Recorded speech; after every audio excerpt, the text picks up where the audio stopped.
Pemirsa, potensi pertumbuhan PT Transkon Jaya Tbk sangat besar sejalan dengan prospektifnya bisnis perseroan. Kita akan membahas prospek bisnis PT Transkon Jaya Tbk bersama Corporate Secretary Transkon Jaya, Alexander Syauta. Selamat pagi, Pak Alex. Selamat pagi, Bu Jakri. Selamat pagi kepada semua penonton.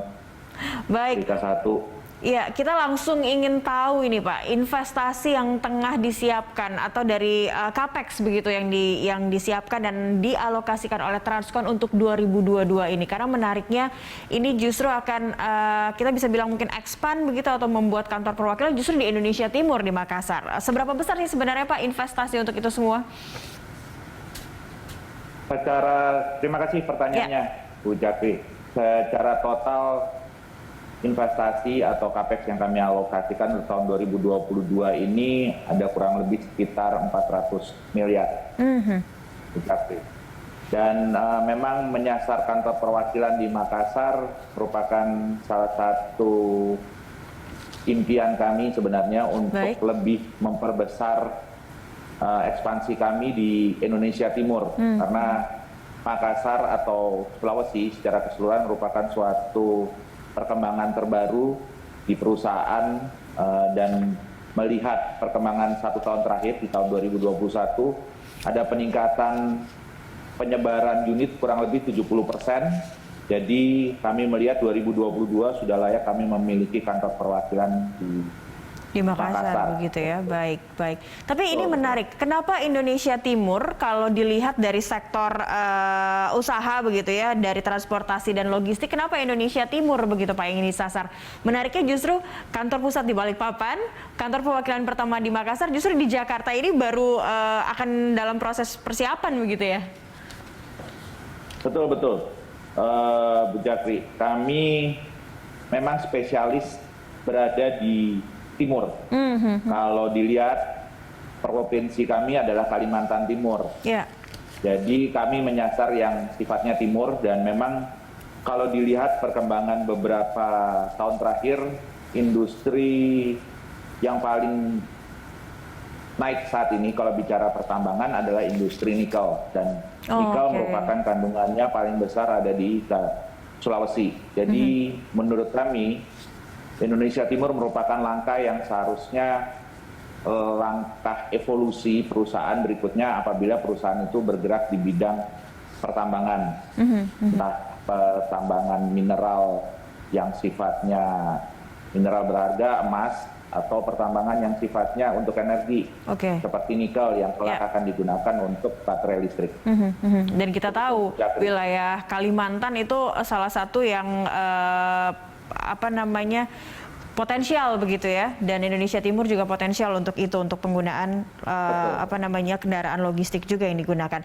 Nah, ini berbicara soal Kalimantan dan memang kantor pusat ada di Kalimantan, yang sedang marak dibicarakan ini adalah Ibu Kota Baru. Nah, sejauh mana perseroan atau dari Transkon sendiri punya andil nantinya begitu Pak, atau mungkin sudah ada proyek-proyek atau kontrak-kontrak yang berkaitan dengan Ibu Kota Baru di sana?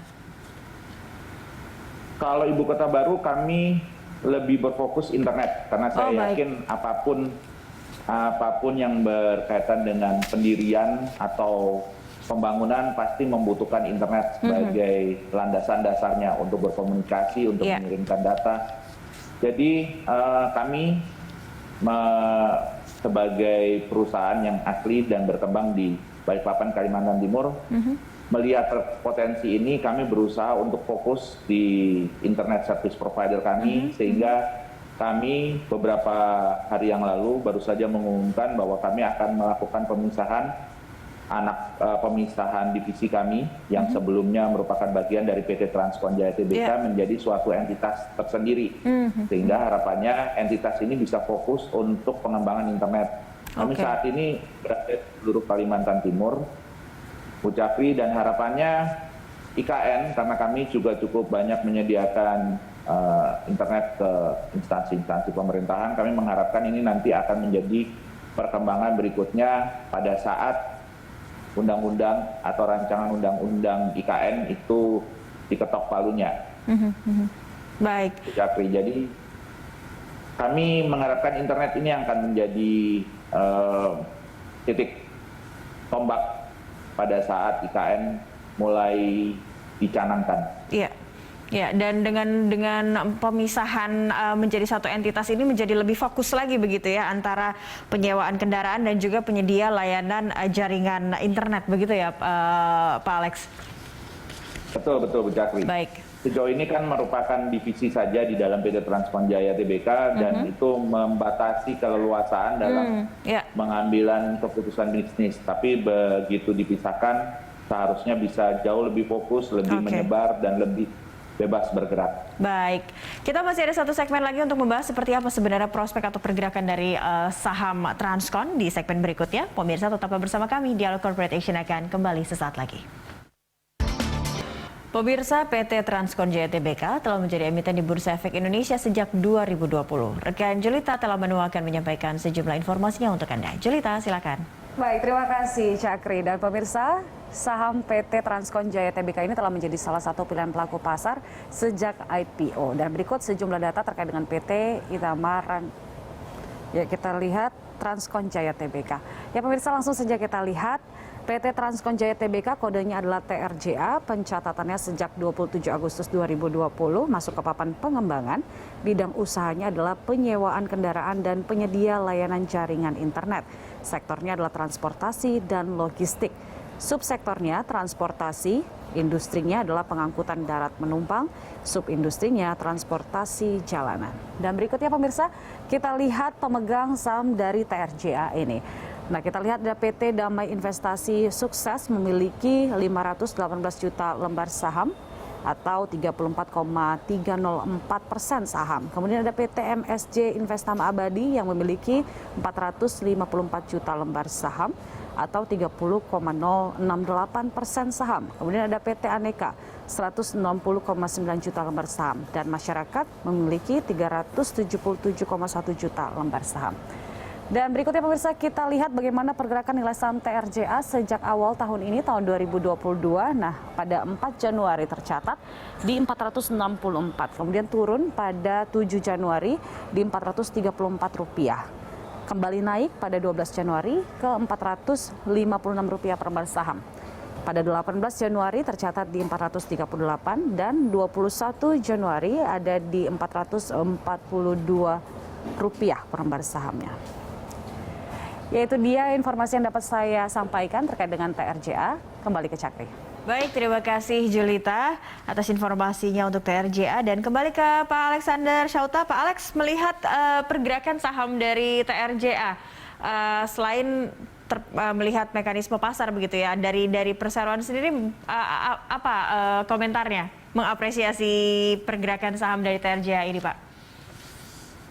Ya, memang pergerakan saham dari TRJA cukup mengalami peningkatan dan kami melihatnya ini sebagai dinamika pasar yang luar biasa. Tapi kami juga melihat bahwa mungkin dari sumbangsi kami berdasarkan analisa manajemen, mungkin adalah sumbangsi kami ketika kami melakukan pembagian dividen tahun lalu, Bu Cakri. Kami sempat melakukan pembagian dividen di bulan Juli tahun 2021, 1 tahun setelah perusahaan go public. Kemudian kami juga melihat ada sentimen batubara di dalamnya. Karena beberapa bulan terakhir di kuartal ke-4 tahun 2021 kemarin, harga batubara cukup naik tajam dan itu memberikan sumbangsi sentimen kepada kami. Karena kami sebagai perusahaan persewaan yang bergerak di industri pertambangan dengan portofolio customer 85% berada di industri pertambangan batubara, jadi sentimen itu ikut melekat bersama dengan kami. Baik. Dan kemudian, ya silakan Bu Cakri. Iya silakan Pak. Oke. Ya, kalau yang ketiga kami melihat karena beberapa waktu yang lalu, beberapa bulan yang lalu kami mendapatkan kepercayaan dari kreditur, suku bunga kami untuk kredit-kredit ke depan itu dikurangkan sehingga saat ini kami mencatat suku bunga efektif yang kami peroleh dari kreditur adalah 8,5% efektif per tahun. Jadi itu merupakan penurunan suku bunga yang cukup luar biasa dan itu merupakan kepercayaan yang diberikan oleh kreditur kepada kami dan saya yakin bahwa itu bisa memberikan sentimen yang positif di pasar dan ternyata memang pasar mengapresiasi pemberitaan itu dan akhirnya terjadi pergolakan di harga dan terjadi uptrend pada harga saham beberapa bulan terakhir di tahun 2021 kemarin. Baik, baik. Memang harga komoditas khususnya batu bara ini memberi efek kecipratan cuan untuk banyak sektor begitu ya Pak ya, termasuk salah satunya logistik ini. Tapi apa yang sudah dipersiapkan mungkin dari mitigasi perseroan sendiri terhadap sektor usaha ataupun resikonya jika misalnya kita melihat harga komoditas khususnya batu bara ini mungkin akan terjadi fluktuasi harga atau ada hal lain. Apakah ada diversifikasi dari usaha dari Transkon sendiri yang bisa dilakukan khususnya di sektor logistik karena untuk penyedia internet, jasa internet ini sudah lebih fokus begitu saat ini. Betul. Jadi kami melihat bahwa untuk saat ini harga batubara memang terkesan naik, tapi untuk jangka panjangnya kami juga perlu menjaga diri melakukan mitigasi risiko apabila ternyata harga batubara tidak berlaku untuk jangka panjang, hanya berlaku jangka pendek beberapa bulan ke depan. Itu sebabnya kami berusaha melakukan ekspansi di Sulawesi, di Indonesia Timur, di Capri, karena kami melihat di sana banyak pertambangan yang sifatnya non batubara, mineral lainnya seperti nikel, emas, tembaga.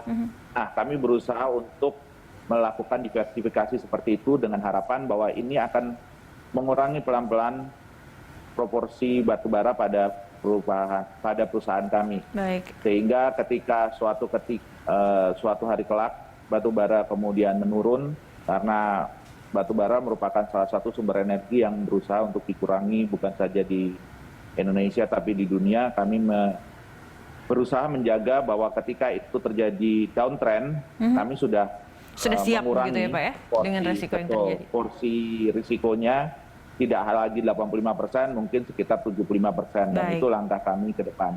Baik. Begitu Bu Cakri. Baik, optimismenya sudah terlihat, terasa bahkan karena dengan fokus yang sudah jelas salah satunya logistik dan juga penyediaan jasa internet yang nampaknya sudah lebih fokus dan mitigasi dari melihat kondisi mungkin komoditas yang mungkin juga bisa fluktuatif sudah dilakukan oleh perusahaan.